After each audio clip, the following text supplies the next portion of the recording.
We have to cancel tomorrow. Courtney is devastated about the Sephora deal falling through. We need to hold space for her grief right now. Please understand. That was the text my mother sent me at 11:51 p.m. Less than 24 hours before my 18th birthday party. A party I had paid for myself. I didn't cry. I didn't argue. I just stood by the window and watched the catering van which I had booked 6 months ago pull out of the driveway. That was the moment the daughter they knew died. And the architect of their destruction was born. Before we get into the fallout, drop a comment and let me know where you're listening from. Have you ever had a big moment stolen by someone else's drama? I'd love to hear your story. To understand why I burned it all down, you have to understand the architecture of my family. We lived in Buckhead, Atlanta, in a house that looked like a wedding cake and felt like a museum. My parents, Jeffrey and Cynthia, didn't raise children, they curated assets. My sister Courtney, 26, was the show pony. She was an influencer with bot followers and a personality that required high-speed internet to function. I was Morgan, I was 20, and I was the shadow manager. I didn't just live there. I ran the operation. Since I was 14, I was the one who balanced the household budget because my father couldn't figure out Excel. I was the one who ghostwrote Courtney's college admission essays because she couldn't spell empathy without spell check. I managed my mother's social calendar, my father's medication schedule, and the damage control every time Courtney tweeted something offensive. The pay gap was laughable. Courtney received a monthly allowance of $6,500 to maintain her image. I received zero. I worked nights as a virtual assistant just to pay for my AP textbooks. When I asked for help with tuition, my father told me that struggle builds character. When Courtney wanted imported Italian furniture for her bedroom renovation, $18,000 worth, my mother called it an investment in her personal brand. You might wonder why I stayed. Why I cleaned up their messes for 2 decades without screaming. For a long time, I thought I was just being a good daughter. But looking back, I realize it wasn't loyalty. It was survival. It is what psychologists call the fawn response. When you are raised in a house where love is conditional, you learn that your only value is your utility. I believed that if I just worked hard enough, if I just fixed enough problems, if I just made myself indispensable, they would finally see me. I thought my labor was the rent I had to pay just to exist in their world. I was bound by an invisible chain, convinced that leaving them would mean I was nothing. I didn't realize that I wasn't the one who needed them. They were the ones who needed me. I was the load-bearing wall in a house of cards. So when I graduated valedictorian, I didn't ask them for a party. I planned it myself. I saved every penny. I invited the few friends I had, my teachers, the people who actually saw me. It was supposed to be my one day. The one day I wasn't the fixer. And then came the text. Courtney lost a brand deal, something minor, a hair vitamin sponsorship worth maybe $2,000, and suddenly my milestone was collateral damage. They weren't canceling a party. They were confirming a truth I had tried to ignore for 20 years. I didn't matter. My feelings were an inconvenience. My achievements were invisible. And my compliance, that was over. The morning of my birthday, the house was quiet. My parents had taken Courtney to a spa retreat an hour away to help her process her trauma. They left me a generic card on the counter with a $50 bill inside. No note. Just the cash, like a tip for good service. I stared at it for a moment, then added it to my stack. I didn't cry.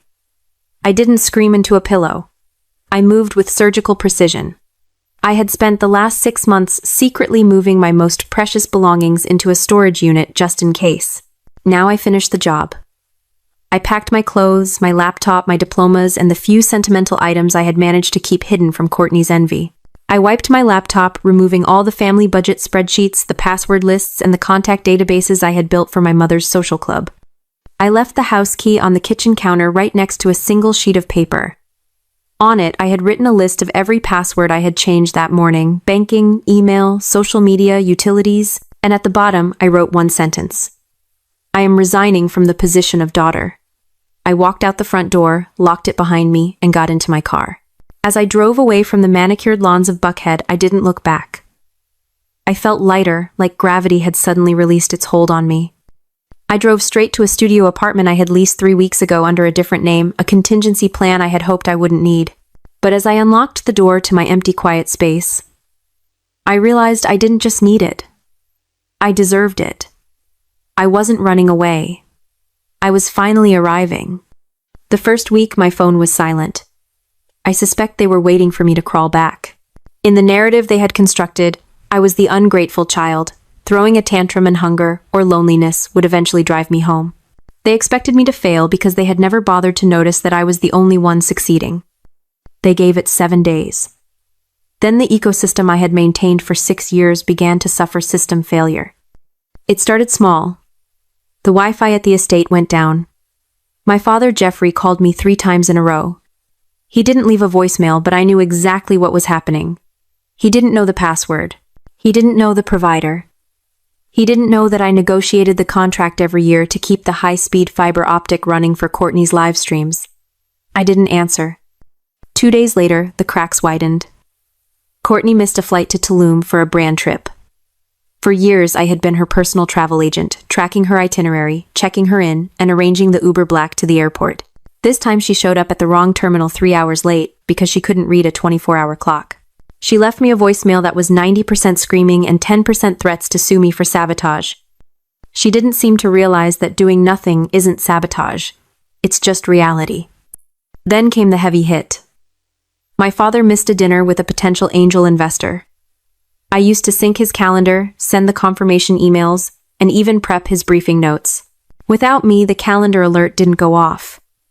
He was sitting in his study drinking scotch, while a man worth $40 million waited at a steakhouse downtown. The voicemails shifted tone. They went from annoyed to frantic to vicious. "You are being selfish," my mother hissed into the phone. "This house is falling apart and you are playing games.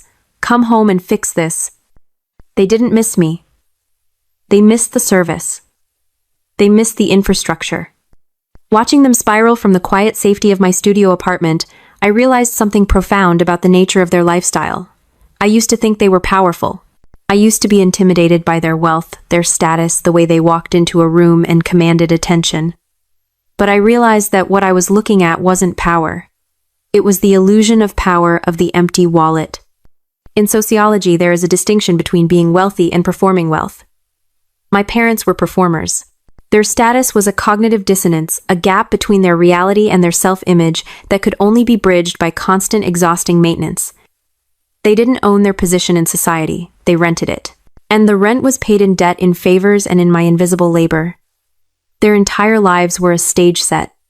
From the front, it looked like a marble palace. But I was the one backstage holding up the plywood props and taping together the wiring. When you remove the stage manager, the audience finally sees that the castle is made of cardboard. They weren't collapsing because of bad luck. They were collapsing because without someone to constantly curate their reality, the truth of their incompetence was impossible to ignore. They were functionally bankrupt, not just financially, but competently. And for the first time, I wasn't rushing to the stage to tape it back together. I was sitting in the audience watching the show. It took 12 months for the silence to solidify into a wall. In that year, I didn't just survive. I accelerated. I finished my degree a semester early, graduating summa cum laude without a single family member in the audience. By 21, I was working as an operations lead at a fintech startup. I was making 6 figures, building a portfolio, and finally breathing air that didn't taste like obligation. From a distance, I watched the slow-motion car crash of my former life. The rumors in Buckhead were delicious. Courtney had been blacklisted by 3 major talent agencies for chronic unprofessionalism, which is industry speak for showing up late and hungover. My parents were quietly liquidating assets. First the vacation home in Highlands, then the vintage Porsche. They were selling off the props to keep the stage lights on.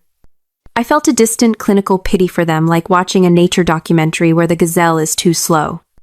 Then came the day I decided to upgrade my life.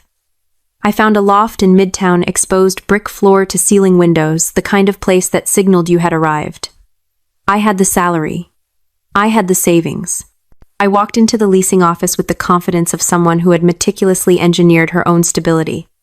The leasing agent, a woman who had been smiling warmly at me for 20 minutes, suddenly stopped typing. Her face went slack. She turned the monitor away from me, her voice dropping to a whisper. She said there was a problem with my credit check. She said I was flagged. She said the words, "massive outstanding debt." I didn't argue. I walked out to my car, opened my laptop, and pulled up my full credit report. I expected a mistake, a clerical error. Maybe a medical bill I had missed during the move? What I saw was not an error. It was an execution. There were 4 new accounts opened in the last 11 months. 3 high-limit credit cards and 1 personal loan. The total balance was $280,000. I sat there in the parking lot, the air conditioning humming, and I scrolled through the transaction history. It was a map of Courtney's life. There were charges for the influencer retreat in Tulum that she had posted about. Charges for the wardrobe overhaul she claimed was gifted by brands. A lease down payment on a G-Wagon she said she was test driving for a partnership. The dates lined up perfectly. They started 3 weeks after I left. 3 weeks after I cut off the supply of my labor, they had decided to harvest the supply of my credit. They hadn't just stolen my money. They had stolen my identity to subsidize their delusion. I knew exactly how they justified it. In their minds, this wasn't theft. It was reimbursement. They believed I owed them this. They likely told themselves that raising me, feeding me, and housing me came with a price tag, and since I had resigned from my duties, they were simply collecting the back pay. I wasn't a daughter to them. I was a diversified asset class, and they were liquidating me to keep the golden child shining. I closed the laptop. My hands weren't shaking. My heart wasn't racing. A cold, metallic calm settled over me. This was no longer a family dispute. It wasn't about a canceled birthday party or hurt feelings. They had crossed the line from toxic parenting into federal crime. They had bet on my silence. They had bet that I was still the fawn, the fixer, the girl who would swallow poison to keep them warm. They bet wrong. I picked up my phone and dialed a number I had saved for emergencies. I didn't call my mother. I didn't call my father. I called a forensic accountant. I hired a lawyer, a woman named Helen, who specialized in family fraud. She was expensive, but I wasn't paying with my parents' money. I was paying with my own. The process was surgical. We compiled the evidence, the credit reports, the unauthorized signatures, the timeline of my departure versus the account openings. Helen drafted the lawsuit. It wasn't just a cease and desist. It was a formal complaint filed in civil court for identity theft, fraud, and emotional distress. We didn't send a warning text. We served them. A process server walked up to the front door of the Buckhead estate on a Tuesday morning, just as my father was leaving for the office. I wasn't there to see it, but I can imagine the scene. The confusion. The denial. The realization that the invisible daughter had just become the most visible threat in their lives. The fallout was immediate and nuclear. My phone exploded, but I didn't answer. I let it ring. I let the voicemails pile up. "Morgan, this is insane," my mother sobbed into the recording. "We were just borrowing it. It's family money. You can't sue your own parents." But I could. And I did. Because the lawsuit was public record, it didn't stay quiet. In Buckhead, gossip travels faster than light. The news that the prominent Jeffrey and Cynthia were being sued by their own daughter for nearly $300,000 in fraud hit the country club circuit like a bomb. Investors pulled out of my father's business, citing instability. The social invitations dried up. They were radioactive. The empire didn't just crumble, it disintegrated. 2 weeks later, my intercom buzzed. The doorman told me my parents were downstairs. I told him to let them up. They looked like ghosts. My father, usually so impeccably dressed, wore a suit that looked like he had slept in it. My mother's face was swollen from crying. They stood in my loft, surrounded by the evidence of my independent success, and they looked small. "Please," my father said, his voice cracking. "Please, drop the lawsuit. We'll lose everything. I could go to jail." I looked at them, really looked at them for the first time in years. I expected to feel anger. I expected to feel triumph. I had imagined this moment 1,000 times, the moment they would come crawling back, begging for mercy. But standing there watching them weep in my living room, I didn't feel triumphant. I felt nothing. It wasn't hate. It wasn't love. It was a profound, quiet indifference. It was the peace of the scapegoat who has finally walked out of the wilderness. I realized then that the opposite of love isn't hate, it's indifference. Hate means you still care. Hate means they still have power over you. Indifference means you are free. "I won't drop the lawsuit," I said. My voice was calm, steady. "But I will offer you a settlement." They looked up, hope flickering in their eyes. You will liquidate the house, I said. You will sell the cars. You will sell the furniture. You will pay off every cent of the debt you took out in my name immediately. You will sign a confession admitting to the fraud so that my credit report is cleared. And you will sign a no-contact order. If you ever try to contact me again for any reason, the deal is void and I will press for criminal charges. My mother sobbed. But where will we live? What about Courtney? That, I said, is not my problem. They signed. They had no choice. 6 months later, I drove past the old house. There was a sold sign in the yard. A moving truck was in the driveway. I watched from a distance as my parents loaded boxes into a rented U-Haul. Courtney was sitting on the curb looking at her phone, probably trying to find someone to blame. I didn't stop. I didn't wave. I just kept driving. I am debt-free now. My credit is restored. I have a career I built, a home I pay for, and a circle of friends who love me for who I am, not what I can fix. I don't have parents anymore. I don't have a sister. But I have something better. I have peace. If you've ever had to burn a bridge to save yourself, share this story. And if you're still holding the match, know that peace is waiting on the other side. Thanks for watching.